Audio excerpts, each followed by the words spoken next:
Siraman Rohani bersama Ustaz Muhammad Arifin Ilham dengan tema Rasionalitas Al-Quran. Assalamualaikum warahmatullahi wabarakatuh. Alhamdulillahilladzi arsala rasulahu Muhammadan ila kafatin nas wa anzala ma'ahul kitab lifarqa bihi bainal haqqi wal batil wa bainal ma'rufi wal munkar wa hadana ila siratihil mustaqim. Ashhadu an la ilaha illallah wahdahu la syarika lah wa ashhadu anna Muhammadan abduhu wa rasuluhu la nabiyya ba'dah.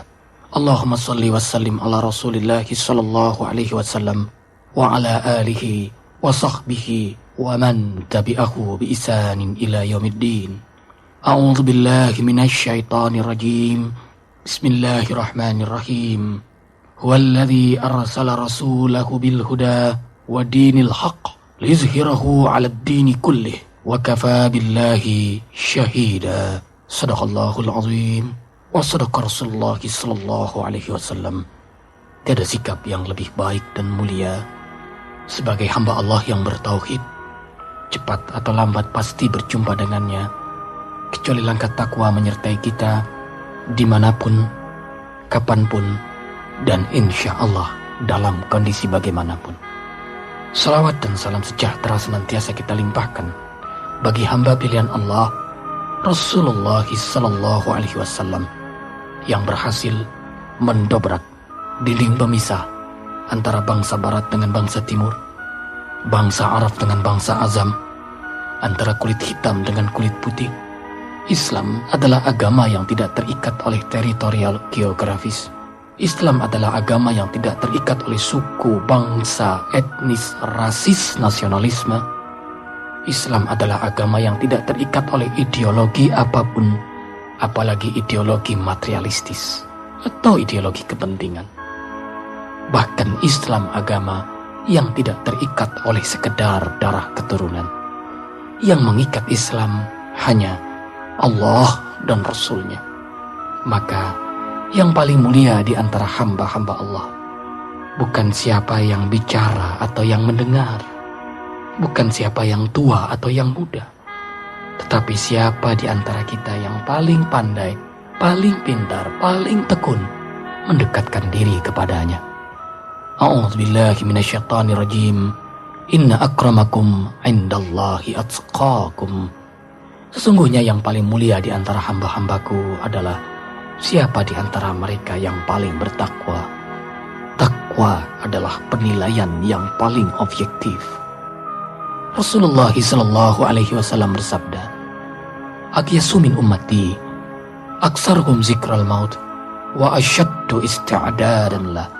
Yang paling cerdas, yang paling pintar, yang paling mulia di antara umatku adalah siapa di antara mereka yang paling banyak ingat mati dan mempersiapkan hidup setelah mati. Shadaqa Rasulullah sallallahu alaihi wasallam.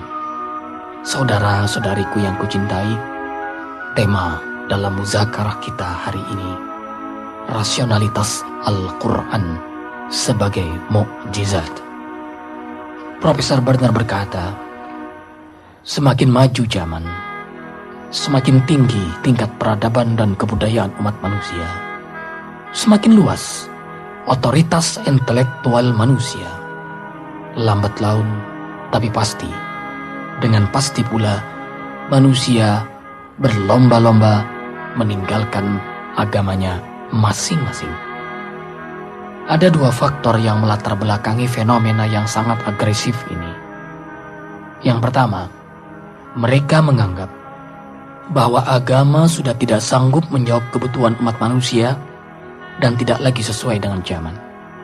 Akibatnya mereka mencari solusi alternatif lain yang dapat menjawab problemanya.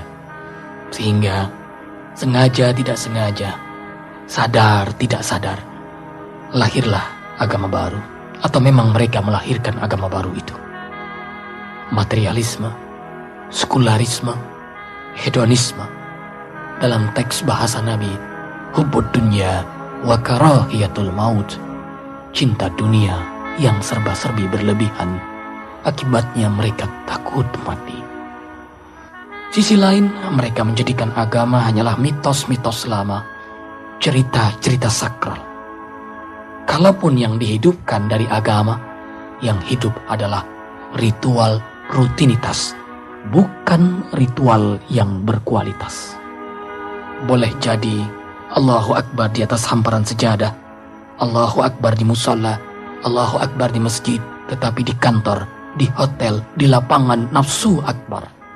Di mulutnya bertasbih, bertahmid, bertahlil, bersolawat, tapi dari mulutnya inilah ia berbohong, menipu, ghibah, fitnah. Lagi sholat ia tutup auratnya sopan, rapi, mulia, sehingga mudah dikenal oleh para penghuni langit dan bumi. Dan Allah abadikan dalam surah Al-Ahzab, "Dzalika adna ayyurafna fala yu'zaina." Mereka mudah dikenal sebagai wanita mukminah dan tidak mudah diganggu.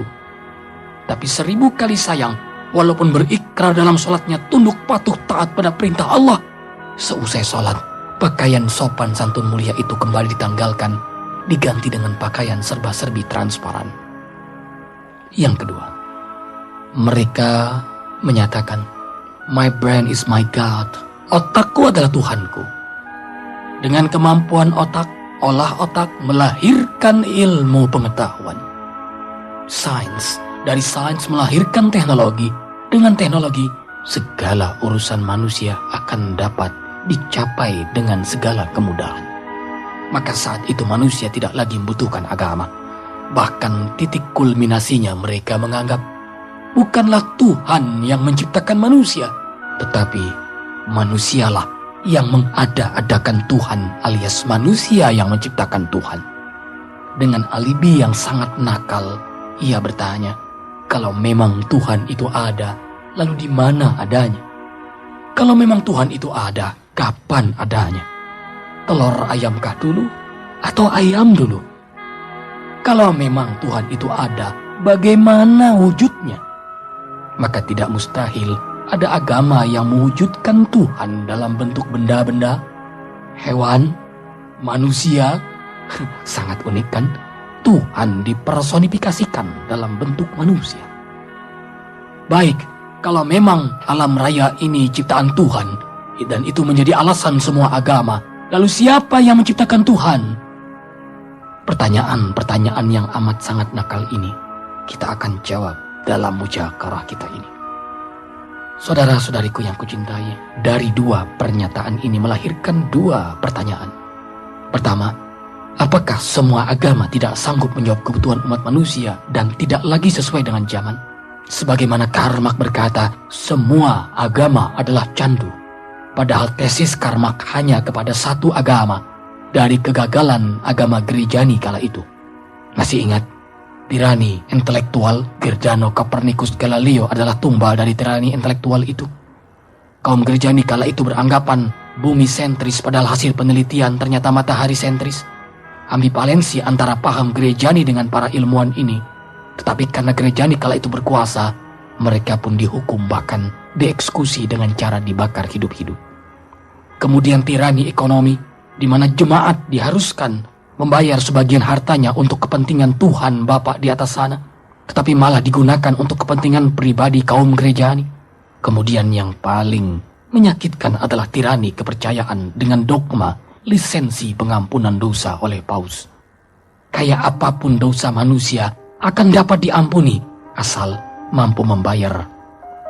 Atas nama Fulan bin Fulan, bahwa dosa-dosanya diampuni, masa lalu, masa kini, dan masa akan datang, dan akan duduk berdampingan dengan Tuhan Bapa di sana. Justru doktrin yang terakhir inilah menjadi pangkal haloganisme, kebrutalan.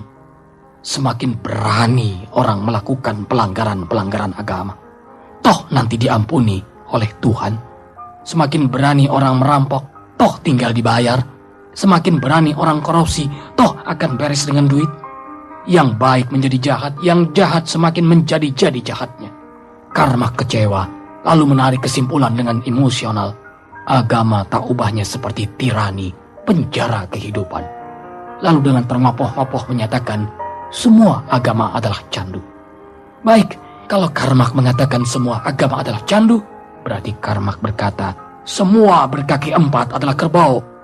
Padahal tidak hanya kerbau yang berkaki 4. Anjing, kucing pun berkaki 4. Berarti pasti ada satu kebenaran mutlak di antara kebenaran nisbi. Yang mana? Justru ini yang akan kita bahas dalam muzakarah ini. Pertanyaan yang kedua, manusia yang bagaimana yang pantas beragama? Apakah manusia kalau sudah cerdas tidak lagi membutuhkan agama? Dalam artian lain, agama hanya milik orang-orang bodoh, orang-orang terbelakang. Lalu kesan agama adalah kesan keterbelakangan, kesan kampungan. Saudara-saudariku yang kucintai, untuk menjawab pertanyaan-pertanyaan ini diperlukan pengkajian secara objektif, bukan subjektif. Rasional, bukan emosional. Bahasan otak, bukan hati. Mengapa? Jika pengkajiannya berdasarkan subjektif, emosional, atau hati, maka hasilnya adalah nisbi, relatif, dan semu, alias kebenaran yang terbatas. Semua agama benar menurut kepercayaan dan keyakinan masing-masing adalah benar, tidak salah, karena menurut kepercayaannya masing-masing hasilnya relatif. Tetapi kalau dikaji secara rasional objektif, tidak mungkin semua agama benar. Pasti ada kebenaran mutlak di antara kebenaran nisbi. Pasti ada kebenaran objektif umum di antara kebenaran subjektif yang terbatas. Baik, kita mulai pengkajian objektivitas ini dengan mencari jawaban syarat-syarat Tuhan. Jika Tuhannya benar, maka agamanya benar. Pertama, teori relativitas. Einstein terbatas oleh 4 dimensi: ruang, waktu, daya, dan guna. Selama terbatas oleh 4 dimensi ini, maka selama itu disebut alam raya. Berarti syarat Tuhan yang pertama mutlak tidak terbatas. Dan relativitas inilah menjawab pertanyaan-pertanyaan nakal tadi. Di mana, kapan, bagaimana, siapa yang menciptakan Tuhan? Kalau ada yang bertanya di mana, berarti terbatas oleh dimensi tempat. Dan itu bagian dari alam. Tuhan tidak terbatas oleh dimensi tempat. Kapan? Itu terbatas dimensi waktu. Bagaimana? Terbatas dimensi wujud dan guna. Lalu siapa yang menciptakan Tuhan? Teori ini mengajarkan jawabannya adalah Tuhan. Yang menciptakan Tuhan, Tuhan. Yang menciptakan Tuhan, Tuhan. Yang menciptakan Tuhan, Tuhan. Yang menciptakan Tuhan, Tuhan. Asal jawabannya Tuhan, pasti berhenti pada kata Tuhan atau dihentikan oleh Tuhan. Berarti teori relativitas menyatakan Tuhan mutlak, tidak terbatas. Hanya alamlah yang terbatas. Yang kedua, teori non-otomatis. Bahwa di muka bumi ini tidak ada yang otomatis. Atau terjadi dengan sendirinya. Bim, salabim, abrakadabra, likes magic show, David Copperfield. Di balik wayang pasti ada dalang. Di balik film pasti ada sutradara. Di balik permainan pasti ada pemain. Di balik ciptaan pasti ada pencipta. Maka mungkinkah rotasi evolusi alam yang menakjubkan para kosmolog sehingga melahirkan ilmu pasti ruang angkasa kosmologi itu terjadi dengan sendirinya? Maka teori non-otomatis ini menjelaskan bahwa adanya pencipta alam raya ini.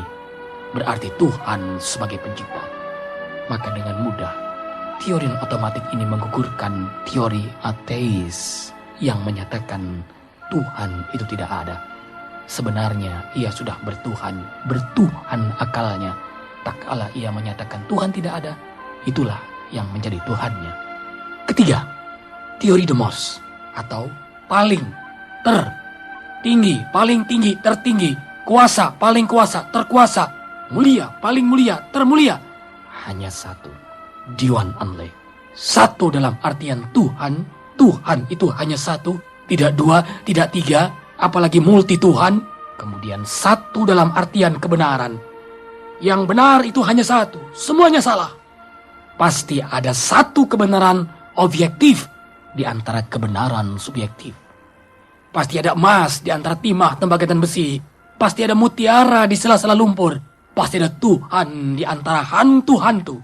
Pasti ada agama di antara gama-gama. Kemudian yang keempat, teori supernatural power adanya kekuatan dahsyat di balik natur, kekuatan metafisik yang luar biasa. Contoh yang sederhana adalah ruh yang ada pada tubuh kita. Dan ruh adalah bion yang hidup. Justru jasad ini adalah bion yang mati. Mayit bermata, bertelinga, berkaki, tapi tidak dapat berbuat apa-apa karena ruhnya sudah tidak ada. Berarti ruh adalah bion yang hidup. Dan sampai detik ini tidak seorang profesor pun, apalagi yang awam, berhasil mendeteksi bentuk dan warna ruh. Saudara-saudariku yang kucintai, dari 4 teori ini, silahkan cari kitab yang dianggap suci oleh umatnya. Jika kitab itu mengandung 4 teori ini, maka kitab suci itu benar-benar suci. Baik, mungkin kita akan kehabisan waktu untuk mencari kitab-kitab suci.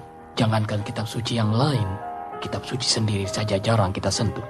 Kalau tidak percaya, ya silakan saja datang ke rumah setiap orang Islam, ketok pintunya, ucapkan salam, kemudian mintalah Al-Quran yang berada di rumah orang Islam itu, pegang, setelah diberikan, ucapkan terima kasih, angkat telunjuk tangan tuan-tuan. Hampir dapat dipastikan telunjuk tangan tuan-tuan akan berdebu. Why? Karena mereka jarang menyentuh Al-Quran, apalagi membacanya. Wow, apalagi mengamalkannya. Bukankah amalan itu lahir dari paham? Bukankah amalan itu lahir dari penghayatan? Penghayatan itu lahir dari paham. Paham itu lahir dari membaca. Dan membaca itu lahir dari menyentuhnya. Saudara-saudariku yang kucintai, Profesor Lerd, seorang ahli suhu kritis bangsa Rusia, beliau mencari kebenaran melalui 12 agama. Beliau masuk agama satu, pindah ke agama yang lain, dan akhirnya beliau berhenti pada agama yang ke-12. Agama yang ke-12 adalah agama Islam.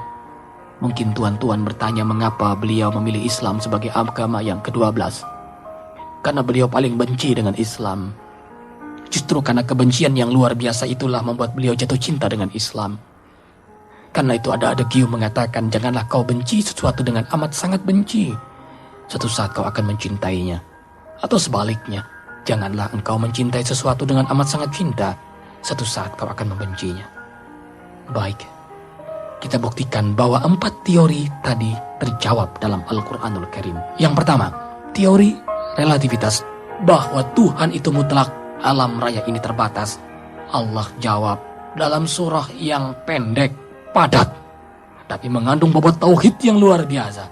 Surah Al-Ikhlas, alias surah Kulhu. Mungkin diberi nama Al-Ikhlas karena kita paling ikhlas membacanya. Bahkan kalau kita menjadi makmum, rela menjadi makmum kalau imamnya membaca Al-Ikhlas. Baik, bukan itu ternyata hikmah Al-Ikhlas. Al-Ikhlas itu kaitannya erat dengan la ikraha fiddin. Tidak dipaksa masuk agama Allah, agar ia ikhlas memeluk agama Allah. Sehingga dalam pelaksanaan agama Allah penuh dengan keikhlasan. Baik, di balik pendeknya surah Al-Ikhlas ini ternyata mengandung bobot tauhid yang luar biasa. Kita buktikan teori relativitas dijawab oleh Allah. Lam yalid wa lam yulad wa lam yakul lahu kufuwan ahad. Tidak beranak dan tidak diperanakan dan tidak satu makhluk pun yang menyerupainya. Muhalafatul hawadits. Nothing compared to you. Tidak satu makhluk pun yang menyerupainya. Dan ini juga Allah jawab dalam surah Ar-Rahman ayat 25 dan 26. Kullu man 'alaiha fan wa yabqa wajhu rabbika dzul jalali wal ikram. Semuanya fana kecuali Allah, pengatur alam semesta ini, yang baqa, kekal. Berarti manusia itu terbatas, alam itu terbatas, hanya Allah yang mutlak. Allah ada, sebelum kata ada itu ada, dan Allah tetap ada. Sekalipun kata ada sudah tidak ada, adanya Allah karena ketiadaan makhluknya. Kalau soal pertanyaan di mana, kapan, bagaimana, siapa yang menciptakan Tuhan, wow, Fir'aun saja pernah naik ke atas menara yang tinggi, atas ide arsitek Bal'an. Di atas menara yang tinggi itu, Fir'aun berteriak dengan lantang. Dan ini Allah abadikan dalam surah Al-Baqarah ayat 55. A'udzu billahi minasyaitonir rajim. Wa idh qultum ya Musa lan nu'mina laka hatta narallaha jahrah. Hai Musa, aku tidak akan sekali-kali beriman kepadamu sampai aku sanggup melihat Tuhanmu dengan mata kepalaku. Mata adalah instrumen yang terbatas. Sesuatu yang terbatas, maka hasilnya pun terbatas. Tidak usah sombong mata melihat apa yang dilihat. Melihat mata itu sendiri, mata tidak pernah sanggup.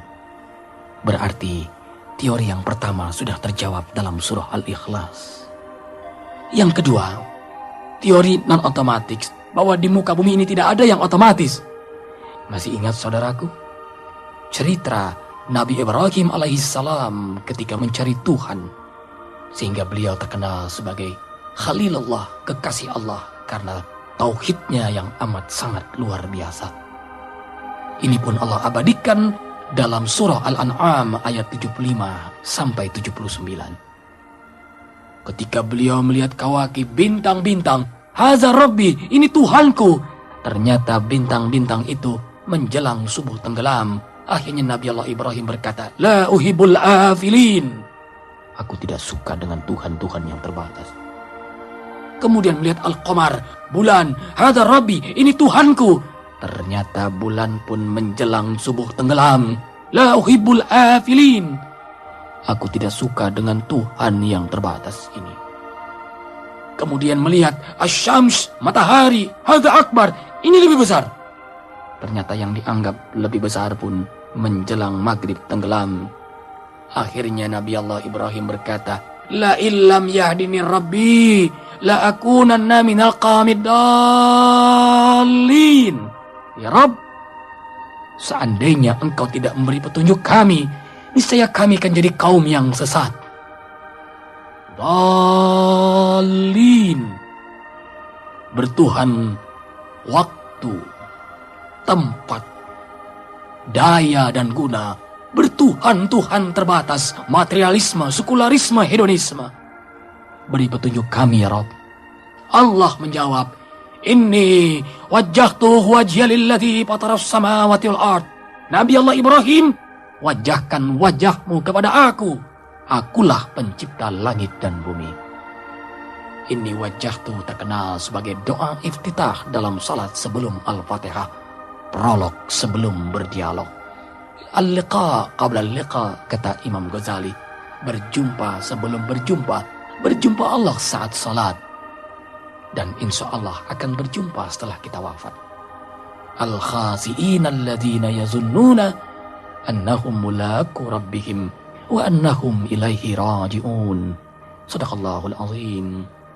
Orang-orang khusyuk itu adalah dalam salatnya seakan-akan ia berjumpa dengan Allah, sebagaimana ia akan wafat nanti berjumpa dengan Allah. Yang ketiga, teori demos, bahwa Tuhan itu hanya satu. Ini Allah jawab lagi-lagi dalam surah Al-Ikhlas, agar mengakui Tuhan yang satu itu benar-benar ikhlas. Qul huwallahu ahad. Katakanlah bahwa Allah itu ahad. Dan tentu makna ahad berbeda dengan satu. Mengapa? Sebab satu itu berbilang, berjumlah, berkali, berbagi. 2 bagi 2, 1. 2 kurang 1, 1. 1 kali 1, 1. Sementara Allah tidak berbilang, tidak berjumlah, tidak berkali. Ahad. Ahad adalah Esa, tunggal. Ahad. Allah ahad. Kemudian satu dalam artian kebenaran. Yang benar hanya satu, semuanya salah. Ini pun Allah jawab dalam surah Al-Fatah ayat 28. A'udzubillahi minasyaitonirrajim. Huwallazi arsala rasulahu bil huda wa dinil haqq liyuzhirahu 'alad dini kullih wa kafaa billahi syahida. Dialah yang mengutus Rasulullah sallallahu alaihi wasallam dengan hidayah dan agama yang benar, agar dimenangkannya, ditampakkannya kebenarannya terhadap semua agama, dan cukuplah Allah sebagai saksi. Inilah yang dikatakan oleh Profesor Lerd, if you think strongly enough, you will be forced by a sign to believe in God. Bila engkau berpikir sungguh-sungguh, niscaya ilmumu kan memaksa dirimu untuk mencari Tuhan. Iqra, baca. Iqra, teliti. Iqra, observasi. Iqra, amati. Bismi rabbikal ladzi khalaq. kau akan menemukan Rabb yang menciptakanmu. Man arafa nafsah arafa rabbah. Siapa yang tahu dirinya, maka ia akan tahu Tuhannya. Kemudian yang terakhir, teori supernatural power, kaitannya dengan ruh. Allahu Akbar. Allah menjawabnya dengan indah dalam surah Al-Isra ayat 85. Yas'alunaka 'anir ruh, qulir ruh min amri rabbi. Wa ma utitum minal ilmi illa qalila. Sadaqallahul azim. Hai manusia, aku beri kau ilmu qalila. Sedikit. Sangat amat sedikit. Imam Ali ditanya, apakah yang dimaksud dengan qalila? Imam Ali menjawab dengan analogi. Telunjuk tanganmu celupkan ke lautan, angkat. Setetes yang jatuh itulah ilmumu. Lautan adalah ilmu Al-Quranul Karim. Lana bidal bakru qabla antan pada kalimatur Rabb walau ji'na bimislihi madada. Ditambah lagi lautan semisal, tambah lagi lautan semisal. Berkali-kali lautan pun, kemudian pohon dijadikan pensil. Tidak akan bisa menulis, menjabarkan ilmu-ilmu Allah. Lautan gambaran luas dan dalam. Berarti secerdas-cerdasnya manusia, qalila ilmunya amat sangat sedikit. Tentu tidak ada tingkat banding dengan tetesan, dengan air laut itu yang amat sangat luas dan dalam. Kalaupun membandingkan hanya perbandingan yang bodoh dan naif. Qalil, artinya ini litataib. Ditahin melemahkan. Betapa lemahnya ilmu manusia. Betapa sedikitnya ilmu manusia. Karena itulah Allah menyatakan, hai manusia, kau bertanya soal ruh. Ruh itu urusanku. Min amri rabbi. Kau tidak akan pernah tahu bentuk dan warna ruh. Sebagaimana kau tidak pernah tahu kapan, di mana, bagaimana engkau mati. Yang pasti, kau pasti mati. Allahu Akbar. Subhanallah.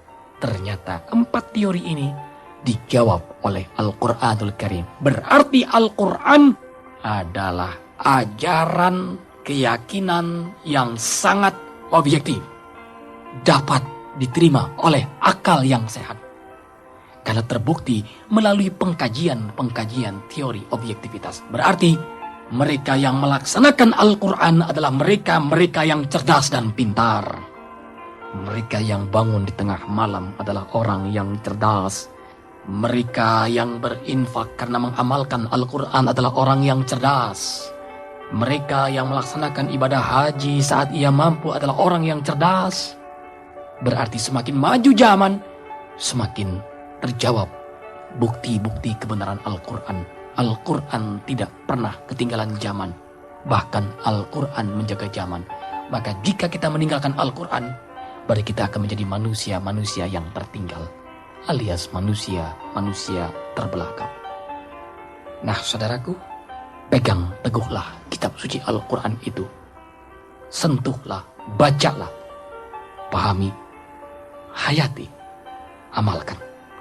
Belajar, kemudian ajarkanlah Al-Quran itu. Semoga muzakarah singkat ini ada manfaatnya. Insya Allah. Wabillahi taufiq wal hidayah. Wassalamualaikum warahmatullahi wabarakatuh.